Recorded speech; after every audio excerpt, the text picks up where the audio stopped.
সারা দেশে mobile internet বন্ধ হয় গত ১৭ জুলাই মধ্যরাতে।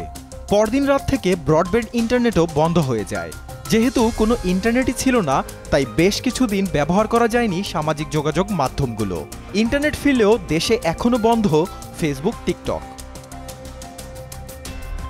সাধারণ মানুষের জন্য সামাজিক যোগাযোগ মাধ্যমগুলো বন্ধ থাকলেও ডাক, টেলিযোগাযোগ ও তথ্য প্রযুক্তি প্রতিমন্ত্রী জুনায়েদ আহমেদ পলক ব্যবহার করছেন ফেসবুক, টিকটক।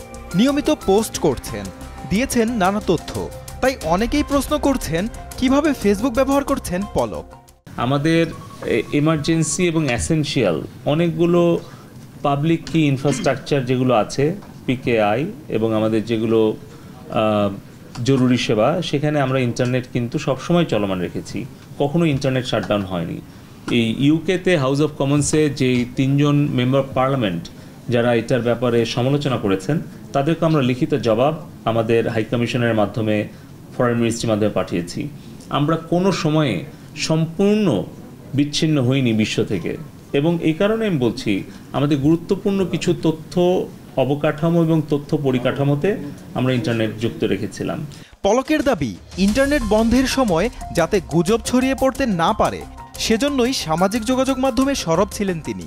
দেশে এবং বিদেশে যারা গুজব এবং অপপ্রচার ছড়াচ্ছে, তাদেরকে আমাদের ব্যাখ্যাটা দেওয়া, যাতে করে তারা আমাদের সরকারের সঠিক তথ্যটা জানতে পারে। সেজন্য আমার সোশ্যাল মিডিয়া প্রত্যেকটাই আমি অ্যাক্টিভ রেখেছি, এবং আমি অ্যাক্টিভ থাকার চেষ্টা করছি যাতে আপনারা, সংবাদ মাধ্যম এবং দেশের জনগণ, দেশে এবং প্রবাসে, তারা যেন সঠিক তথ্যটা পায়। দেশে কবে খুলছে সামাজিক মাধ্যমগুলো তা জানতে অপেক্ষা করতে হবে ৩১ জুলাই পর্যন্ত। 2 জন ছাত্র মারা গেছে, এই অপপ্রচার শুরু করা হলো ফেসবুকে, কিন্তু সেটাকে কোনোভাবে এটা মিস ইনফরমেশন বলে ফ্ল্যাগও দেওয়া হয়নি, এবং তার প্রেক্ষিতে আন্তর্জাতিক কিছু গণমাধ্যম সেইটা নিউজ করে, এবং কিছু দেশের মুখপাত্র সেটাকে তারা স্বীকৃতি দেয়, এবং তার প্রেক্ষিতে পুরো দেশে এই ফেসবুকের গুজব, মিথ্যা তথ্য ছড়িয়ে যখন উস্কানি দেওয়া হয়, তার প্রেক্ষিতে কিন্তু তার বেশ কয়েক ঘন্টা পর আরও 5 জনের মৃত্যু হয়। তাহলে আমরা বলেছি যে এই মৃত্যুর দায় কি ফেসবুক এড়াতে পারে?